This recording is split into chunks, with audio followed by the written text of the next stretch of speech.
Hey, everybody, and welcome back to the Double T in the Morning podcast. I know, 4 shows in a row on time. That's like a new record for me. You would think I just disappeared at this point, but I'm not. I'm here. We got a nice show lined up for you this week. We have the second half of the 8 teams that are not getting enough media coverage. On the first week, we did the Jets, we did the Steelers, Bengals, and Jaguars, who I gave not predictions, but just news, additions, draft picks, and how I feel about their schedules. And this week, we're going to go through the Bills, Raiders, Chargers, and the Titans. So without further ado, let's get going with the show.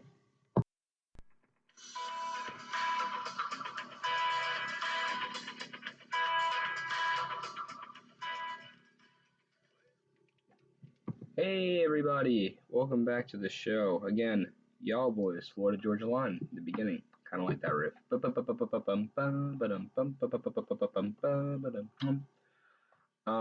If many of you didn't know, I also have a country music show that happens on Thursdays now.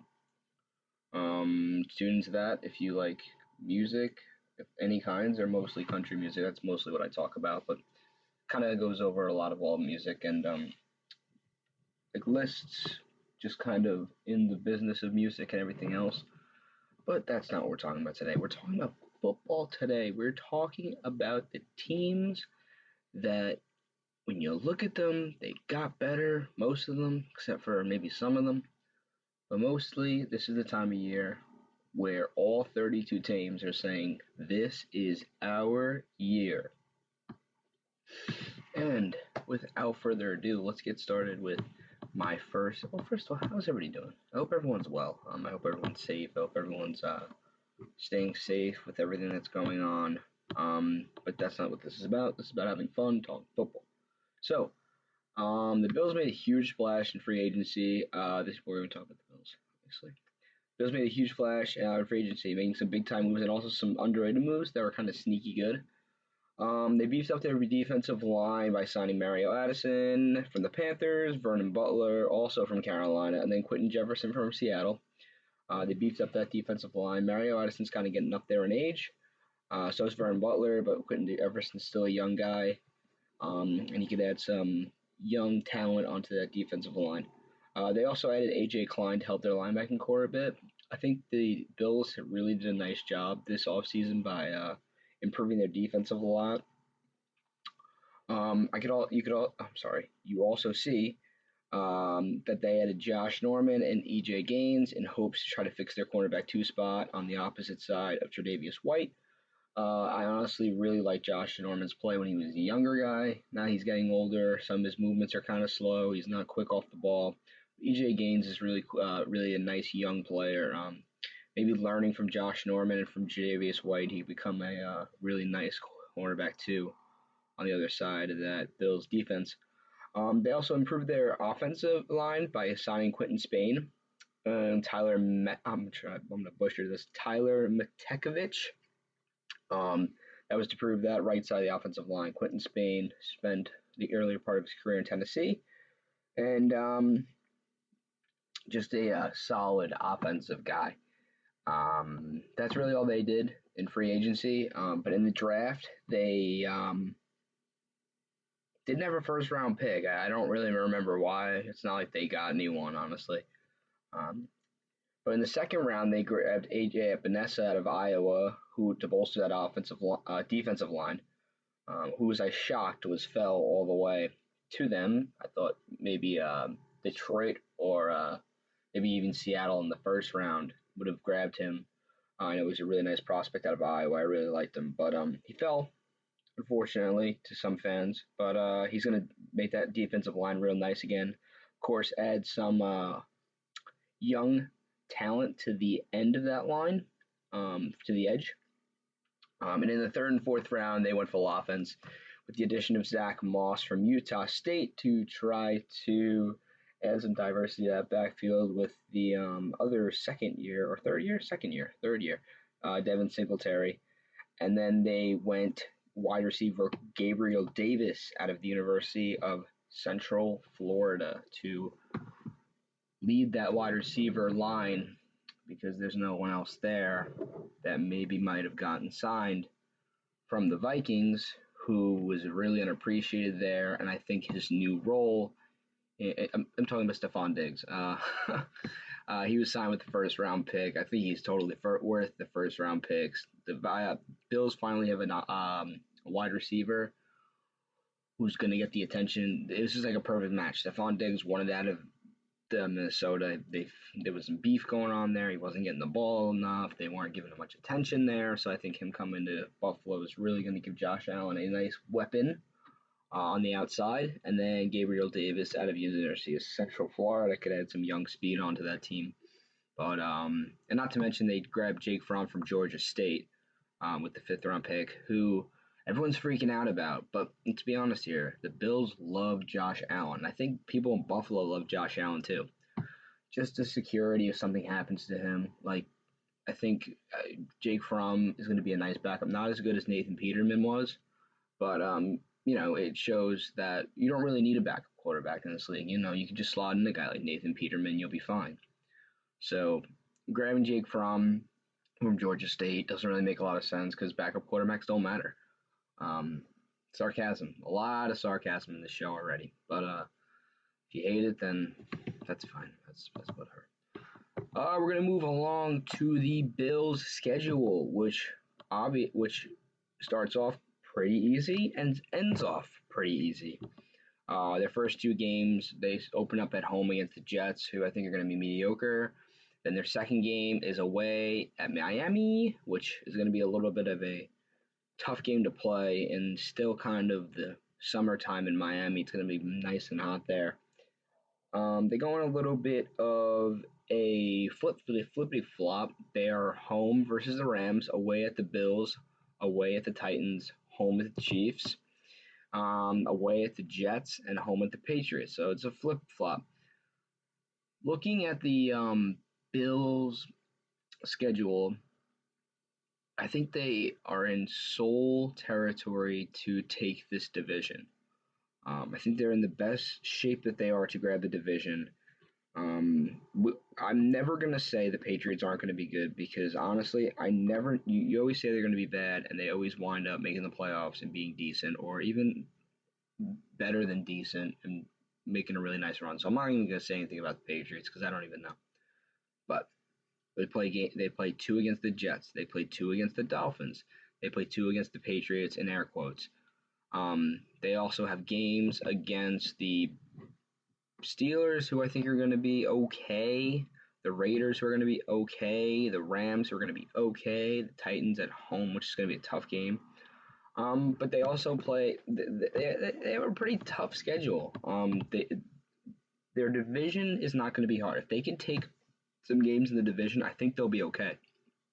But then you got games like going all the way to San Francisco against the 49ers, going all the way to Denver against the Broncos, having to go into New England and to that new stadium in Las Vegas for the Raiders.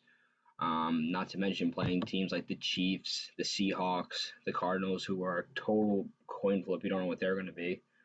But I think if the Bills win 4 out of their 6 division games and handle some of these tougher games, like steal one maybe from the Cardinals and the 49ers and the Steelers, I think they're in a really good shot to win this division, and I think they could really make some noise, a little bit more than they did last year. I think an injury to Josh Allen or an injury to Stephon Diggs, though, kind of puts them in a sore spot. I think everywhere else they kind of have depth. But if Josh Allen goes down, you're dealing with Jake Fromm, who's a rookie quarterback in a new system. With an offseason, we don't know what's going to happen. We've seen the facilities can open as soon as I think this week. But you still don't know with offseason programs and stuff like that. And I think at the wide receiver position, too, they're still just a little bit – they're not as good. I really like John Brown, but there's something about their wide receiving core that if Stephon Diggs leaves, that's your first round pick, essentially, and that would really kill them if something happened on their offensive side of the ball. Defensive side of the ball, I think they're really, really, really strong. I think they have Josh Norman. They have Tre'Davious White. They have a really nice defensive line as well. So I mean, if I were to give them an offseason, Jesus Christmas needs that. If I were to give them offseason grade, I give them an A. Not an A plus because not everything was perfect. I really would have liked to see a little bit more invested um, into the weapons, especially at the wide receiver position. But I think they're really, really well suited to make a really nice run this year. And I think there might be one of the most well rounded teams in the NFL as a whole. All right, so without further ado, let's move on to our second team, the Tennessee Titans. Okay, so now moving on to the Tennessee Titans, who, first of all, let me just add a little disclaimer here. I have a brother who's a Titans fan. So when there's something that's going on with the Titans that he doesn't like, I hear it nonstop. And this is something I actually agree with him on. The Titans made it to the AFC Championship, and they get no love whatsoever. And yeah, maybe Ryan Tannehill will have played out of his mind. I think he's bound to regress just a little bit. Derrick Henry played out of his mind. He's bound to regress a little bit. The defense played out of its mind. It's bound to regress a little bit. But people are acting like they're an 8-8 team, 7-9 team. I mean, 8-8 is a little bit disrespectful. I think 9-7, as funny as it may seem, it looks like where they're headed.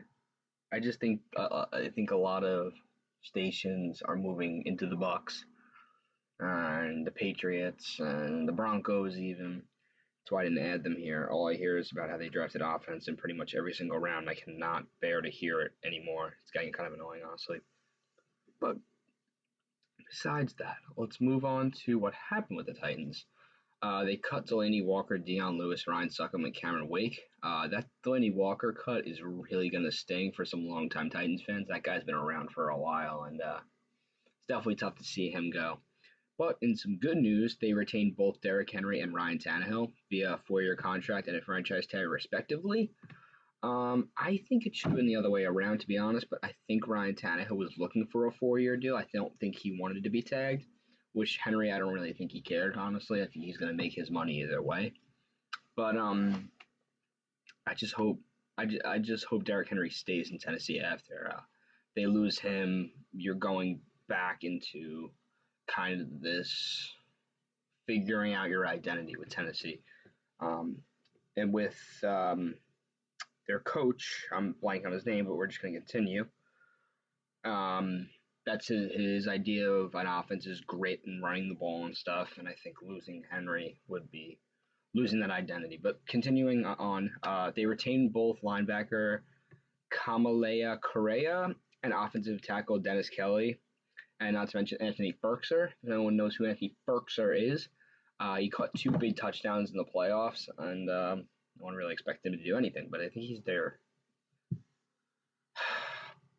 second string tight end now because Delaney Walker left. So it's Jonnu Smith and then Anthony Firkser on the tight end depth chart. The Titans also signed Vic Beasley from the Falcons, Ty Sambrailo, try to get some offensive tackle relief, and Jack Crawford on the defensive line. They also grabbed in the draft. They grabbed Isaiah Wilson in the first round, offensive tackle out of Georgia.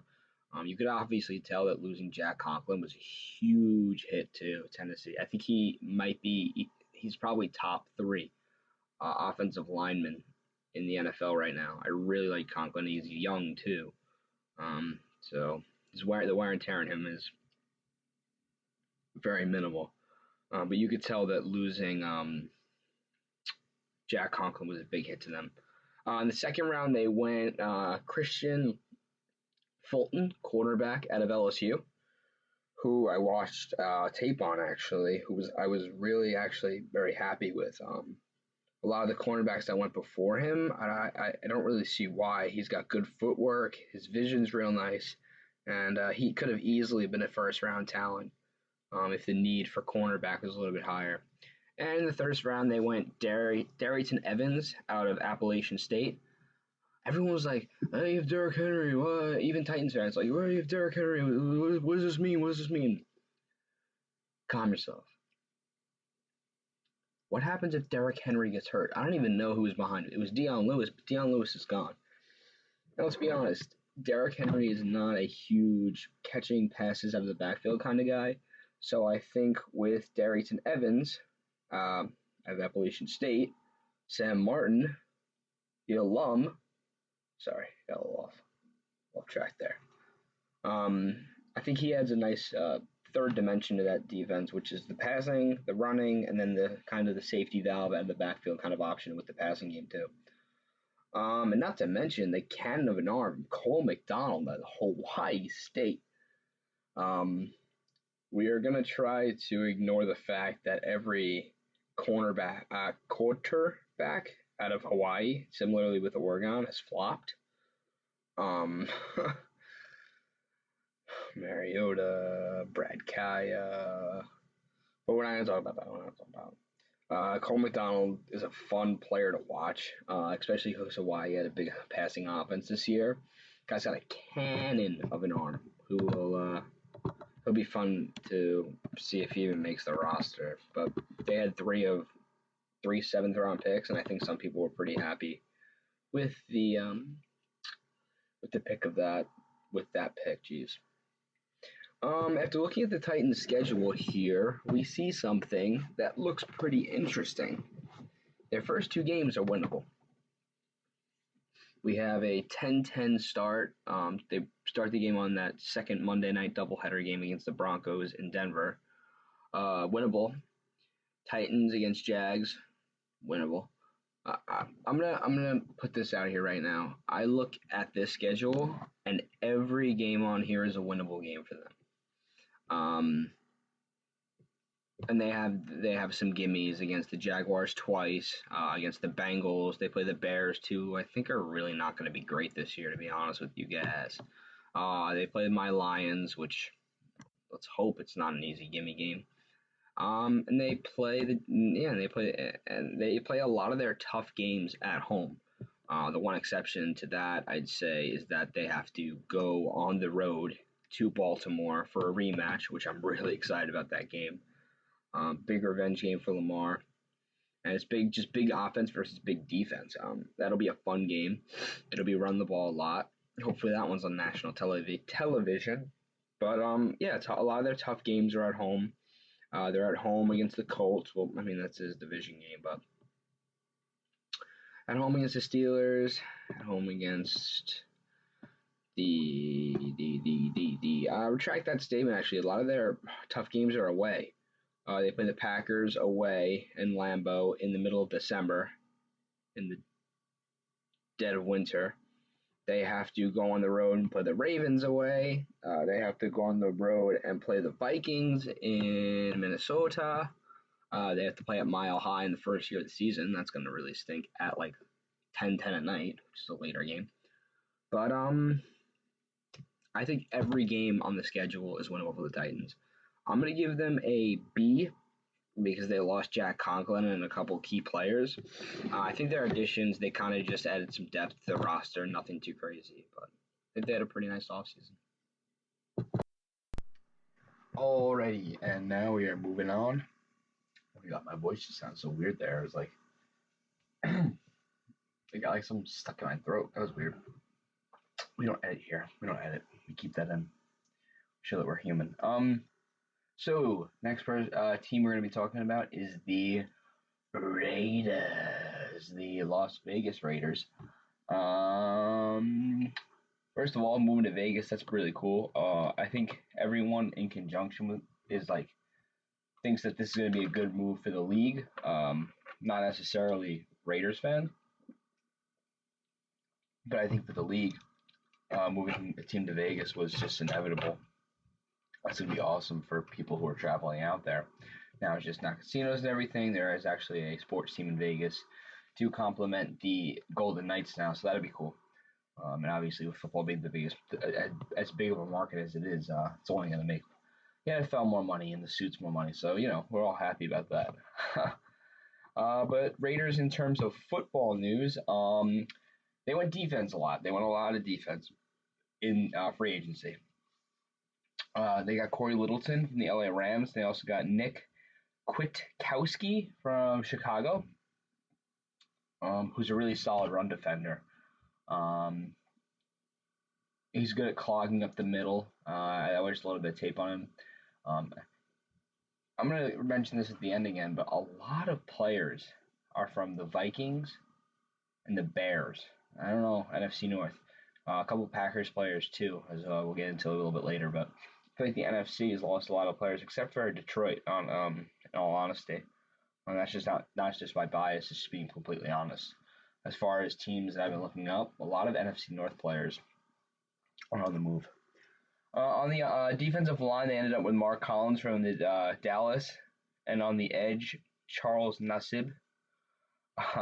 He's going to be good for depth. I'm not really thrilled about the landing spot for him, but he's going to be good on the edge. But I think in the Raiders' scheme, he's not going to fit as well as maybe another player would have. They added Jeff Heath. Jeff Heath. He's hoping he could pair up with Jonathan Abrams. They also had Eli Apple at the cornerback position. A little bit of secondary help there. They did lose. They lost Carl Joseph to the Browns, so that's going to hurt them on the edge. And I think that losing Tahir Whitehead to Carolina, again, another depth piece that they're missing. But they were able to patch that up with Collins and Kwiatkowski in linebacker position. They drafted some solid talents, such as star wide receiver Henry Ruggs, receiver out of Alabama, who might be the fastest guy ever. Sorry, just need a drink. Yeah, he might be the fastest receiver ever, which is going to be really cool. I don't remember the last time the Raiders had a star wide receiver except for Cooper, who didn't play out in a way I bet they hoped for. But they didn't have a second round pick, but they did have another first round pick. They went Damon Arnett, cornerback out of Ohio State, who's opposite of Jenna Okudah. I think he's a solid corner. I think he should have gone actually ahead, maybe some of the other corners in the draft. But I do like his play style. I think he probably learned really well from Okudah and stuff, him being the number one cornerback in the draft. I think he'll fare very well in Las Vegas, considering they've had a tough time finding secondary since Charles Woodson left. Yeah, again, no second round pick, but in the third round, they picked Lynn Bowden Jr., wide receiver out of Kentucky. And then the exact next pick, they picked Brian Edwards, another wide receiver out of South Carolina. So we obviously see it was defense in free agency, and it was offense in the draft. But the big offensive move that they did in free agency was they added Marcus Mariota, who this is one of my sorry, my throat's really dry. Had crackers earlier. Oh my god, Ritz crackers, snacking on them is like so good. If you're ever like just like you're hungry but you don't know what to eat, just go in your cabinet, either Ritz or like Townhouse. Just grab them and just start eating them. They're so addicting. It's really bad actually. I ate like half a sleeve. I only meant to. I didn't want to eat any. But aside from crackers, Marcus Mariota, I'm bold bold.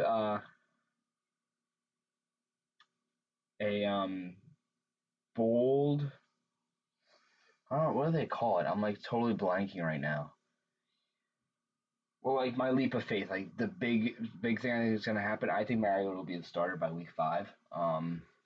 I think in a new stadium, I think that the Raiders are gonna kind of fall on their face a little bit. I never really loved.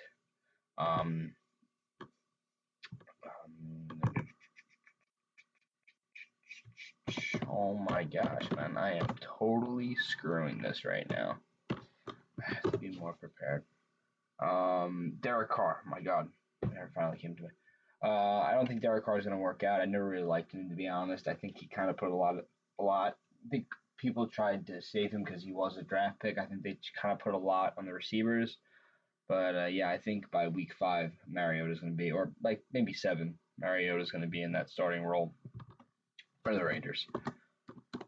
Looking at the Raiders' schedule, it's funny when you do this, you kind of see some like repetitive natures in some of these schedules. But they opened it up in Carolina, which is a very, very good gauge on how this team's going to be.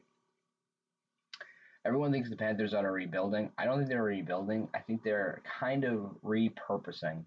I think it's like you have like a nice 2012, no, wait a little bit, 2020, 2014. You have a nice 2014 Chevy. There's a couple things wrong with it, but the foundation's really nice. I think you're adding, you just have to redo the interior a little bit. You have to redo an oil change a little bit. You might want to put some tints in that window too, and maybe upgrade the skid stereo a little bit. It's a little bit scratchy. I think that's how I see the Panthers this year. They're not a rebuild. It's not a rebuild. It's not a 1990. I don't even know Camaro that you want to build. You're a nice 2014 Chevy. You got some good stuff going on. You're not completely gone. Like the engine still works and stuff, but you just kind of want to add some new stuff without taking away the whole interior. Oh my God, that was a really long rant about the Panthers that I probably should have just saved for when I do the Panthers in the next one. But sorry, I'm ranting. We see games against the Buccaneers and the Chiefs and the Bills back to back to back. They have to play the Chiefs twice. They have to play the Broncos twice, and then they have to play the Chiefs, Broncos, Chargers twice. Three teams that I think are going to be decent. I think the Broncos are going to be a lot better than people thought. I think, although they have been talked about a lot, so I didn't talk about them because they drafted all offense, and that's all they want to talk about is John Elway choosing wide receivers and like 9 picks out of like the 10 draft picks they had. But the tough schedule in the middle, it really gets rough. You have to go Broncos, Chiefs back to back. Then you're going Bucks, Chiefs, Bills, and then skip a week, Saints. So you're going Saints, Patriots, Bills, Chiefs, Bucks. I think people want change in Oakland this year. I don't think it's going to happen this year. I think they have a really, really hard roster right now. They have to play a lot of really good teams, especially away too. Actually, a lot of their tougher games they're playing at home.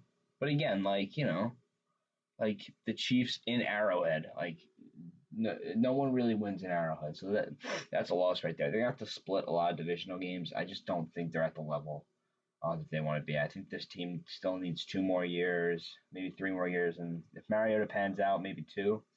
But I think if Derek Carr is a flop this year, you got to start looking for a new quarterback, which is a shame because I think he has a lot of potential. I just don't think he's got it. So Raiders, I think you guys did a nice job in the offseason so far. But I'm unfortunately going to give you a B minus because you wanted Byron Jones, you went after him, and he didn't sign. You had to go with your second pick. You had to go with a rookie who I don't think is developed enough to play right now. So that defense is still going to be really shaky. And I just don't think your quarterback's there, and that's half your offense right there. I also think your offensive line's a little bit shaky. You didn't lose a lot, but again, I don't think the pieces were there all the way. And during the draft, you didn't do a great job in addressing that either. So I'm gonna give you guys a B minus. I'm gonna be, if I'm being honest and truthful about Raider Nation, don't be too excited about this year. But sorry, I'm just gonna be honest with you guys. All right, now on to our last team. All right, and our last team for the day, the Los Angeles Chargers. Does anybody else feel like it's weird to say?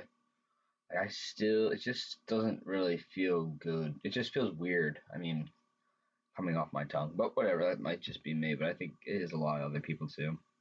The powder blue uniforms are really sick, though. If that's one thing that the Chargers have going for them, despite having having no fans that want to go to their games, not really knowing what's going on with the quarterback position, those powder blues and that yellow is sick. But now, real football news. Let's see what's going on in LA. In obvious news, they lost Philip Rivers with the departure of Melvin Gordon and a couple other players, but mostly the departure of Philip Rivers is. I didn't notice how long he was in San Diego for. Oh my God, he was like a staple in San Diego for a while. And I think their departure to LA kind of also we all kind of all saw this coming. Getting old, contract was up, and I think the Chargers just wanted to start off something new, and a team that kind of is in that win now kind of mode. With the Colts, kind of weird, but they got him. But I think this is just good news for LA. Starting off in a new stadium, starting off with a new face, who I'm really happy about. But we don't know if they'll play. But again, let's just get into that. Um, all right. So the Los Angeles Stars added some pretty nice additions on the defensive side of the ball, including Nick Vigil, linebacker from the Bengals. They also added Pro Bowl cornerback Chris Harris Jr. from Denver Broncos. He joins other cornerbacks such as Casey Hayward and Desmond King. They also added Linval Joseph, tackle from Minnesota. See, another NFC North. But yeah, sneaky good cornerbacks. It's Los Angeles, almost as San Diego. Um, they added Chris Harris, who I think is the best kept secret in football. I think among football people, he's rated just where he should be.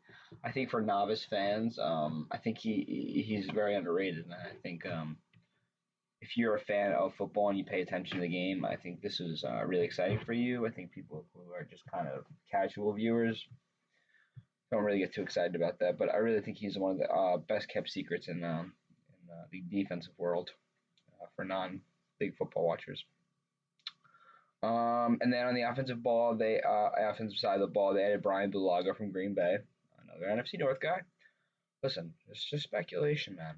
I'm all about speculation. Yeah. Adding an offensive side of the ball, they want to keep whoever's playing quarterback healthy, or rather with the young guy or with Tyrod Taylor. But let's get into that. Here's when things get spicy. With the sixth pick in the 2020 NFL Draft, the Los Angeles Chargers select Justin Herbert, quarterback out of Oregon.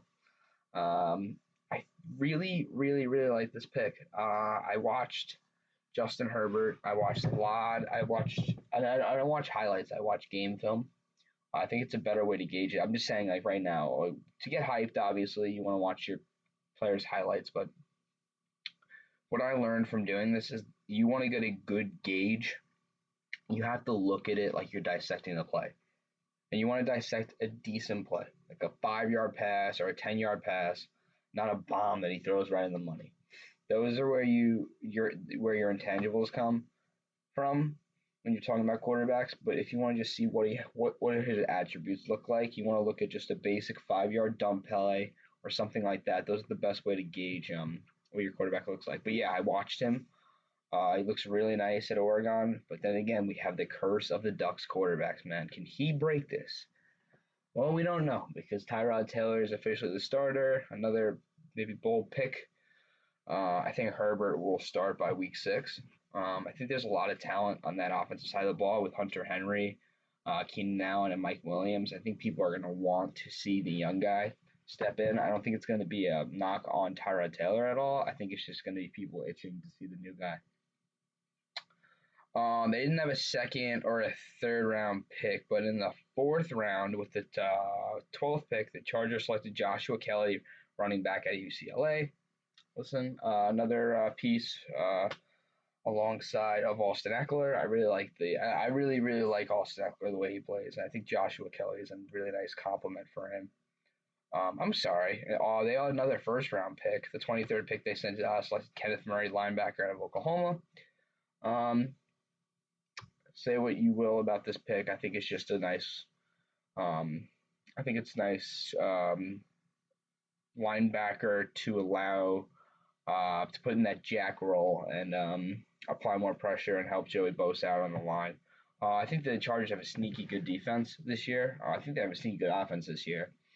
I think if their quarterbacks can work out and pan out, I think they might have one of the best teams in football in that AFC division. It's just such a tough division here. I mean, you got the Broncos; they're gearing up. Like this team, they're gearing up. They're the team that I think is the most well-rounded team that no one's watching really. But let's move on to the schedule for our Los Angeles Chargers. And surprise, surprise, it's pretty tough. Um, like you go Buccaneers, Saints back to back. Obviously, you have to play the Chiefs twice. You have to play the Raiders twice. I mean, listen, it is what it is. I think the games that they aren't playing their division are a little bit easier. They get the Jets, the Bengals, the Dolphins, the Jaguars. I think they got a little bit luckier. The Patriots, the Falcons, maybe, but we just don't know about those teams just yet. But I think they got a little bit lucky with the teams that they don't have to play in division. I think the Jaguars are going to be the worst team in football, like I mentioned earlier. I don't think the Jets are going to be too great this year either. The Dolphins, say what you will about them, and the Bengals, say what you will about them as well. But I think they got a little bit lucky with the teams non-division, but you still have to play the Chiefs twice. You still have to play the Bills. You still have to play the Saints. You still have to play the Broncos twice. It's not gonna be easy, but I think with that seventh playoff spot, I think they could be a team that sneaks into the playoffs and maybe even makes a little bit of noise. I really hope Justin Herbert's good. I really like Oregon quarterbacks, and I hope Tyrod Taylor gets to shine a little bit as well. I've always thought he was a decent quarterback, and I feel like he sometimes can get snubbed a little bit by being labeled as like just like a backup, and God, anything besides Nathan Peterman. All right, so that's pretty much gonna wrap it up.